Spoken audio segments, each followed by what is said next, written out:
सुप्रभात मेरे प्यारे बच्चों, मैं आपकी हिंदी शिक्षिका।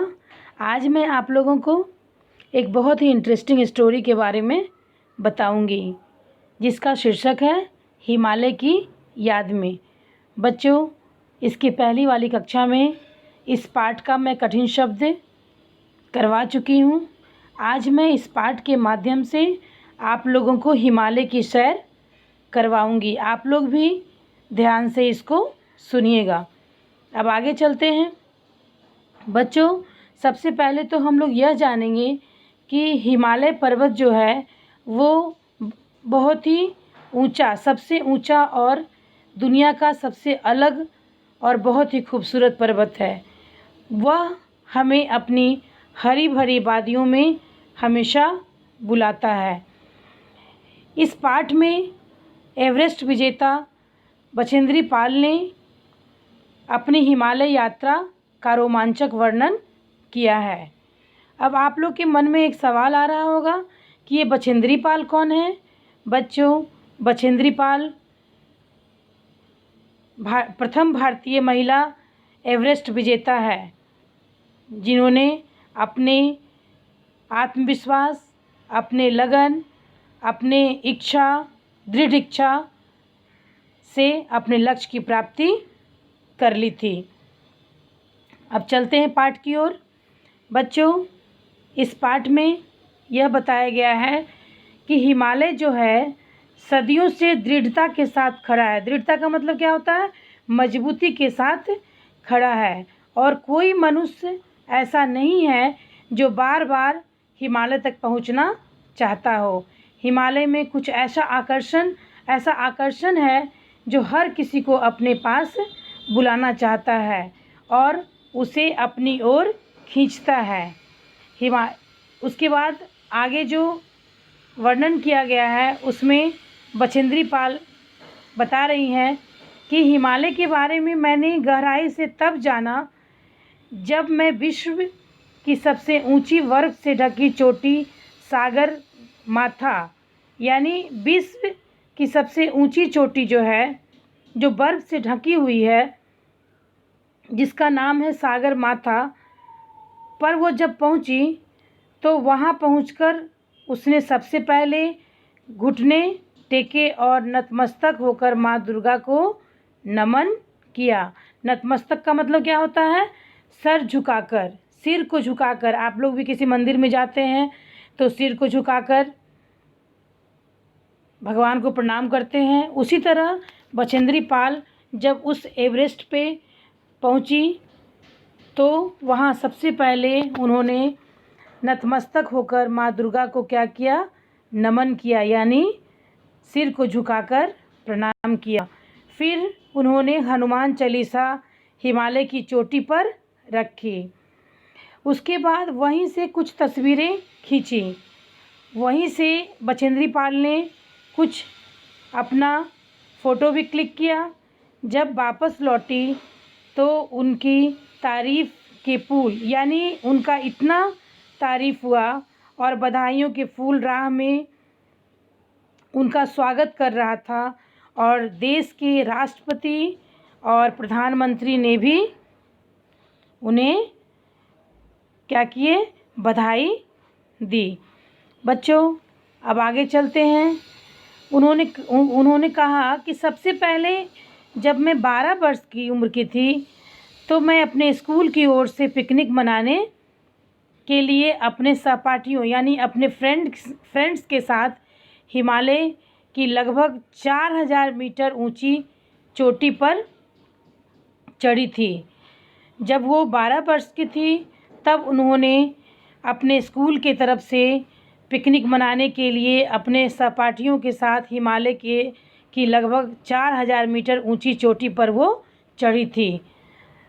तब अंधेरा हो जाने के कारण हम सबको पहाड़ की चोटी पर ही रात भर रुकना पड़ा। जब वो पहाड़ की चोटी पे 4000 मीटर चढ़ी तब क्या हो गया? अंधेरा हो गया। अंधेरा होने के कारण वो पहाड़ की चोटी पर ही सबको रात भर रुकना पड़ गया। वहाँ ना कुछ खाने को था, ना कुछ ओढ़ने को, ना कुछ बिछाने को, परंतु पहाड़ चढ़ने के इसी अनुभव ने मेरे, यानी वो कह रही हैं कि फिर भी 4000 मीटर चढ़ने के बाद भी मेरे जो अनुभव थे वो मेरे मन में पहाड़ों के प्रति विशेष अनुराग जगाया। कहने का मतलब कि वो 4000 मीटर जब ऊंचा चढ़ी पहाड़ पर, तब उन्हें और अंदर से ये अनुभव, उस अनुभव से और पहाड़ के प्रति उन्हें क्या हो गया, अनुराग हो गया, यानी प्रेम हो गया। ठीक है, यह अनुराग क्या हो गया, जुनून में बदल गया। यानी जुनून का मतलब कि किसी भी काम को करने की चाह, किसी भी काम को करने की इच्छा, यानी हमको ये करना है, वो क्या हुआ, अनुराग क्या हो गया, जुनून में बदल गया। प्रेम, जो पहले उन्हें पहाड़ से प्रेम हुआ, फिर वही प्रेम क्या हो गया, जुनून में बदल गया। और 23 मई 1984 यानी 23 मई 1984 को एवरेस्ट पर पहुंचने में मैंने क्या कर दी, सफलता पाई। इसी जुनून के कारण वो क्या की, बछेंद्री पाल 23 मई 1984 को एवरेस्ट पर वो पहुंच गई। जीवन में वो कहती हैं, बछेंद्री पाल कह रही हैं कि जीवन में हर किसी को एक बार पहाड़ पर ज़रूर चढ़ना चाहिए। बच्चों, आप लोगों को अभी तक सुन के आप लोगों को भी लग रहा होगा कि काश हम भी पहाड़ पे जाते। ये सच है, ऐसा लग रहा है ना। कितनी भी ऊंचाई पर पहुंच जाएं, वो कहती हैं कितनी भी ऊंचाई पर पहुंच जाएं, नीचे देखने के लिए हमेशा क्या करना पड़ता है, झुकना ही पड़ता है। अर्थात झुककर रहने वाले ही सफल माने जाते हैं। यहाँ पे बछेंद्री पाल ये जो वाक्य है, इस वाक्य के माध्यम से वो कुछ और कहना चाह रही हैं। यहाँ पे वो कहना चाह रही हैं कि जीवन में हर किसी को एक बार पहाड़ पे ज़रूर जाना चाहिए, लेकिन वो कह रही हैं कि हम कितने भी ऊंचाई पर चले जाएं, लेकिन नीचे जब देखना होता है तो हमें क्या करना पड़ता है, झुकना ही पड़ता है। अर्थात इसका मतलब अर्थात हो गया, झुककर रहने वाले ही हमेशा सफल माने जाते हैं। कहने का मतलब कि जो लोग नम्र भाव से, जो लोग विनम्र भाव से, जो लोग हमेशा अपने से छोटे, अपने से बड़ों से का आदर करते हैं, जो लोग अपने से बड़ों का आदर सम्मान करते हैं, बड़ों का कहना मानते हैं, हमेशा झुककर रहते हैं। झुककर कहने का मतलब हमेशा उनकी बात को मानते हैं, कभी पलटकर जवाब नहीं देते हैं, वैसे लोग हमेशा जीवन में सफल माने जाते हैं। अब चलते हैं आगे। अब वो कह रही हैं, मेरे हिसाब से हिमालय तक पहुंचने के लिए चाहिए सकारात्मक सोच और दृढ़ इच्छा शक्ति। कहने का मतलब कि वो बछेंद्री पाल का कहना है कि जब भी किसी को हिमालय पे जाना होता है तो उसे हमेशा सकारात्मक सोच, हमेशा पॉजिटिव सोचना चाहिए, और उसके अंदर दृढ़ इच्छा शक्ति, यानी दृढ़ का मतलब एकदम जो विश्वास होता है अपने ऊपर, आत्मविश्वास, वो शक्ति होना चाहिए। जब मकसद होता है तो उसके लिए मन अपने आप बन जाता है। बच्चों, अगर किसी भी चीज़ को आप लक्ष्य बना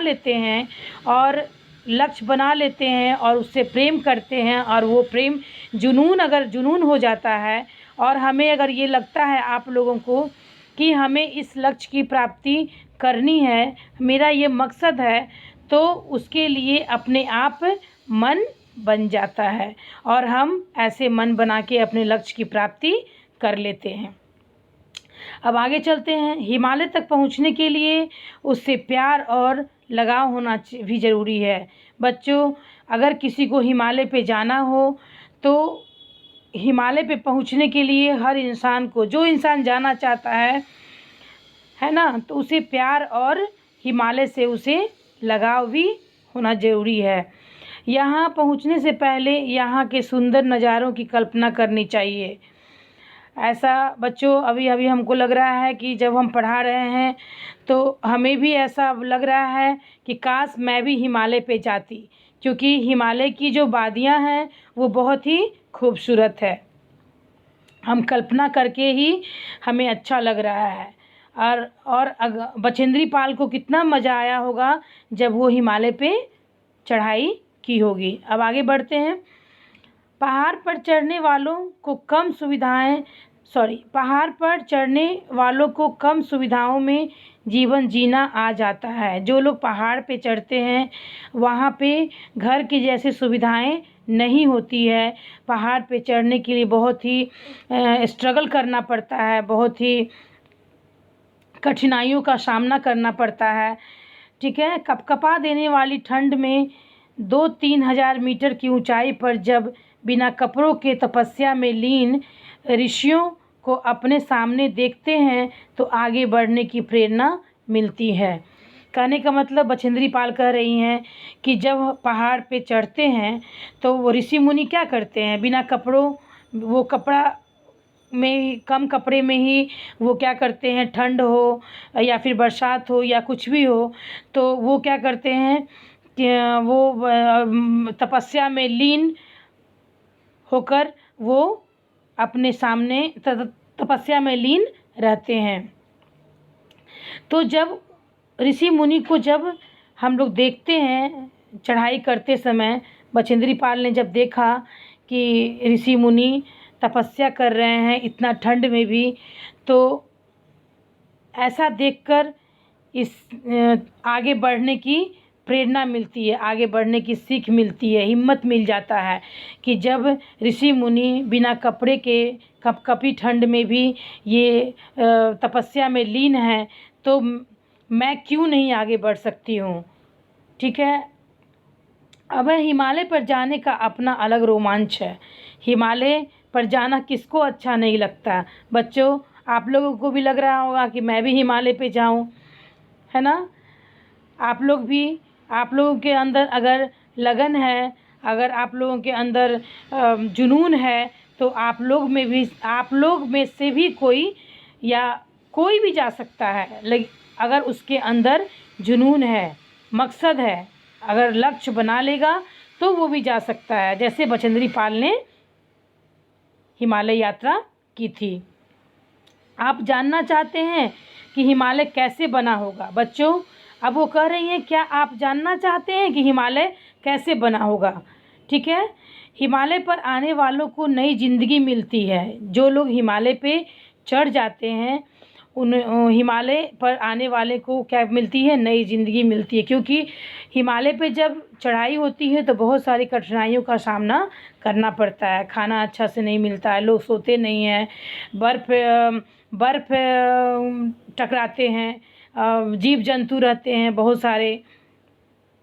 यहाँ बादल पहाड़ों की चोटियों को चूमते हैं। पहाड़ पे क्या होता है, बादल जो है पहाड़ की जो चोटी है उसको क्या करते हैं, उसको चूमते हैं। चूमना का मतलब उससे टच होते हैं। ठीक है ना। बादल कई बार इतने नज़दीक से होकर गुजरते हैं कि बालों में ओस छोड़ जाते हैं। आप लोग घास में ओस देखे हैं ठंड के मौसम में? कभी कभी आप लोग गए हैं फील्ड में जहाँ ओस, ज़मीन में जो घास होता है उसमें पानी जैसा ओस होता है। उसी तरह जब नज़दीक से बादल गुजरते हैं तो बालों में ओस क्या करते हैं, छोड़ जाते हैं। कई बार बादलों के आगे कोहरा ऐसा आता है जैसे किसी ने पर्दा गिरा दिया हो। ठीक है ना। बादल ऐसे आते हैं जैसे लगता है अचानक कोई पर्दा लगा दिया हो। आप हर पल आश्चर्यचकित एवं अचंभित होते हैं। पहाड़ पे चढ़ाई करते वक्त हमेशा कुछ ऐसा होता है जिससे आप क्या हो जाते हैं, आश्चर्यचकित और अचंभित हो जाते हैं। जिन्हें बर्फ़ से खेलना है वे यहाँ सर्दियों में जाएं। बच्चों, जिसको बर्फ़ अच्छा लगता है, जिसको बर्फ़ से खेलना अच्छा लगता है, वो हमेशा जाड़े के मौसम में हिमालय पे जाएं। और रंग बिरंगे फूलों की सुंदरता का खजाना देखना चाहते हैं, वे जून, जुलाई या अगस्त के महीनों में जाएं। बचेंद्री पाल कह रही हैं कि जो लोग बर्फ़ पसंद करते हैं, जो लोग बर्फ़ों में खेलना पसंद करते हैं, वो सर्दियों के मौसम में जाएं। और जो लोग रंग बिरंगे फूलों की सुंदरता का खजाना देखना चाहते हैं, वे लोग जून, जुलाई और अगस्त के महीने में जाए। चाहे जिस मकसद से आप वहाँ जाएं, जब वहाँ से लौटकर आते हैं तो नई सोच, नया जीवन और स्वच्छ आत्मा के साथ आते हैं। हिमालय क्या है? एक पाठशाला है बच्चों। इसमें यहाँ पे बछेंद्री पाल का कहना है कि चाहे आप पहाड़ पे किसी मकसद से जाएं, किसी भी लक्ष्य से जाएं, किसी भी मकसद से जाएं, ठीक है, वहाँ से लौटकर आने में तो नई सोच, नया उमंग के साथ वापस लौटते हैं, क्योंकि हिमालय क्या है? एक पाठशाला है। हिमालय पाठशाला किसको बोलते हैं? जहाँ से, जैसे स्कूल एक क्या है? स्कूल आप लोगों का पाठशाला है, जहाँ हम लोग सब कुछ सीखते हैं, खाने के लिए, खेलने के लिए, पढ़ने के लिए, हर अनुशासन सीखते हैं। उसी तरह हिमालय भी एक पाठशाला है, जहाँ से हम लोग कुछ सीख कर आते हैं। यहाँ सीखते रहने का कोई अंत नहीं है। हिमालय पे सीखने का कोई अंत नहीं है, ठीक है बच्चों। अब आगे चलते हैं। हिमालय पर फूलों की घाटी है, जहाँ ऐसे सुंदर फूल खिलते हैं जो केवल वहीं देखे जा सकते हैं, जहाँ लगभग 14,000 किस्मों के फूल और जड़ी बूटियाँ हैं। कहने का मतलब, पहाड़ पे, हिमालय पर फूलों की एक ऐसी घाटी है जहाँ सुंदर सुंदर फूल खिलते हैं और वहाँ लगभग 14,000 किस्मों के फूल और जड़ी बूटियाँ हैं। इतने टाइप्स के वहाँ फूल और जड़ी बूटियाँ हैं। ऐसा अनछुआ सौंदर्य, कहने का मतलब अनटचेबल, ऐसा अनछुआ सौंदर्य जिसे देखकर कोई भी सूध-बूध खो दे। कितना अच्छा लगता होगा हिमालय पे बच्चों। अगर अब पढ़ के, सुन के आप लोगों को लग रहा होगा ऐसा ना कि हम भी हिमालय पे जाएं, हम भी हिमालय की वादियाँ को देखें कैसा होता है। अच्छा, आगे बढ़ते हैं। सूध-बूध, वहाँ का नज़ारा इतना खूबसूरत होता है कि कोई भी अपना होश खो दे। कई बार राह में फूलों का बिछोना आता है, तो कहीं पीला, कहीं लाल, तो कहीं गुलाबी होता है। कितना अच्छा लगता होगा फूलों का बिछोना। आहा, मज़ा आता होगा ना बच्चों। पहाड़ पे कई बार फूलों का बिछोना आता है, यानी पूरा फूल बिछा रहता है, तो कहीं लाल, कहीं पीला फूल, तो कहीं लाल फूल, कहीं गुलाबी फूल। यहाँ प्रकृति स्वयं ही हर ऋतु में नई सुंदरता, नए रूप से प्रकट होती है। पूरा नेचर्स होता है वहाँ का नेचर्स जो होता है अपने आप में क्या करती है, हर मौसम में, हर वेदर में अपनी सुंदरता, अपने रूप को क्या करती है? प्रकट करती है। चलते हुए कभी कभी सोचना पड़ता है कि कदम कहाँ रखें, हम फूलों पर पैर रखकर पाप तो नहीं कर रहे हैं। ऐसा फील होता है जब जो लोग चढ़ाई करता है, तो पैर जब आगे बढ़ाता है कदम, तो ऐसा फील होता है कहीं हम कोई पाप तो नहीं कर रहे हैं, जो फूल पे पैर रख के हम आगे बढ़ रहे हैं। अब आगे चलते हैं बच्चों। बर्फीली पहाड़ों की ऊंची चोटियों पर सदाबहार नदियां देखने का अच्छा अनुभव होता है। वहाँ जब बर्फीली पहाड़ पे ऊंची चोटी पर जब लोग जाता है, जो भी यात्रा करता है, तो वहाँ नदियाँ देखने का अच्छा अनुभव होता है। ब्रह्मपुत्र, गंगा, यमुना कैसे बर्फ़ में नदियों का रूप लेती है, यह देखकर मन क्या होता है? प्रफुल्लित हो जाता है। यानी प्रफुल्लित का मतलब क्या होता है? खुश हो जाता है। हिमालय पे चढ़ाई करते समय लगभग 3-4 हज़ार मीटर की ऊंचाई पर मुश्किल नहीं होती। यहाँ से और ऊपर जाने पर ऑक्सीजन की कमी महसूस होने लगती है। यानी जब पहाड़ पे चढ़ाई जब पहाड़ पे चढ़ाई करते हैं तो 3-4 हज़ार मीटर की ऊंचाई तक उतना मुश्किल नहीं होती है। वहाँ से और ऊपर जाने पर ऑक्सीजन की कमी महसूस होने लगती है। जल्दी जल्दी सांस लेनी पड़ती है ताकि ज़्यादा से ज़्यादा ऑक्सीजन फेफड़ों के अंदर पहुँच सके। हिमालय पर रह रहे जानवरों का जीवन देखने लायक होता है। हिमालय पे भी जानवर जो रहते हैं, उसका जो जीवन है वो देखने लायक होता है। वे जानवर तब तक आपको नुकसान नहीं पहुंचाते जब तक आप उन्हें नुकसान न पहुंचाएं। कोई भी जानवर आपको तब तक नहीं कुछ कर सकता जब तक आप उसे छेड़छाड़ न करते हो। हाँ, एक बात और, कुछ लोग यति से डरते हैं। यति का मतलब पहाड़ पे रहने वाला एक काल्पनिक जीव होता है, ठीक है, उससे डरते हैं जो लोग पहाड़ पे जाते हैं। मैं तो बचपन से पहाड़ों में पली बढ़ी और कई बार हिमालय पर गई, बचेंद्री पाल का ये कहना है, पर मुझे कभी कोई यति या हिम मानव नहीं मिला। ये सब मन गढ़ंत बातें हैं। यति का मतलब आप लोग समझते हैं बच्चों, काल्पनिक जीव, जिसको हम लोग बोलते हैं कि घर में अभी कोई डराने के लिए बोलता है कि जो देखो वहाँ मत जाना, वहाँ भूत है ना, समझ रहे हैं ना आप लोग। तो ऐसा कुछ नहीं होता, ऐसा सब मनगढ़ंत बात है, ये सब कुछ नहीं होता है। ये बचेंद्री पाल जब भी वो गई हैं तो उनका कहना है कि ऐसा कुछ नहीं है, मैंने तो वहाँ ना कोई यति देखा ना कोई हिम मानव देखा। ये सब मनगढ़ंत बातें हैं। हिमालय पर चढ़ने वालों को पानी बहुत पीना चाहिए, क्योंकि वहाँ हवा में नमी कम होती है। जब सांस ले रहे होते हैं तो आप सूखी हवा खींचते हैं और सांस छोड़ते हैं तो भाप सी निकलती है। नमी निकलने से शरीर में पानी की कमी हो जाती है। चढ़ाई के दौरान बर्फ़ देखकर ज़्यादा कपड़े पहनने से भी पसीना खूब आता है। कहने का मतलब, जब जो लोग हिमालय पे चढ़ने वाले होते हैं उनको पानी बहुत पीना पड़ता है, क्योंकि वहाँ का जो हवा होता है उसमें नमी बहुत ही कम होता है। ठीक है, अब आगे बढ़ते हैं। चढ़ाई के दौरान बर्फ़ देखकर ज़्यादा कपड़े पहनने से ही पसीना खूब आता है। पसीने के रूप में पानी निकल जाना भी अच्छा नहीं रहता, इसीलिए वहाँ प्रतिदिन 4 लीटर से अधिक पानी पीना चाहिए। जब भी कोई हिमालय का दर्शन करता है, हिमालय की यात्रा करने जाता है, तो प्रतिदिन कितना पानी पीना चाहिए? 4 लीटर से अधिक पानी पीना चाहिए। हिमालय दर्शन सही मायने में आत्मदर्शन है। बचेंद्री पाल बोल रही हैं कि कर आइए हिमालय दर्शन कम से कम एक बार। बच्चों, अब बताइए आप लोगों को ये कहानी कैसी लगी? बहुत ही इंटरेस्टिंग थी ना?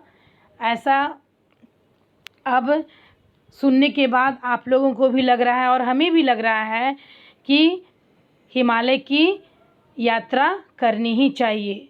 तो बच्चों, कहने का मतलब, इस पाठ के माध्यम से बचेंद्री पाल का यह कहना है कि मकसद कोई भी हो, लक्ष्य कोई भी हो, ठीक है, कोई भी लक्ष्य हो, उसकी प्राप्ति के लिए हमेशा कठिन परिस्थितियों का सामना करना पड़ता है।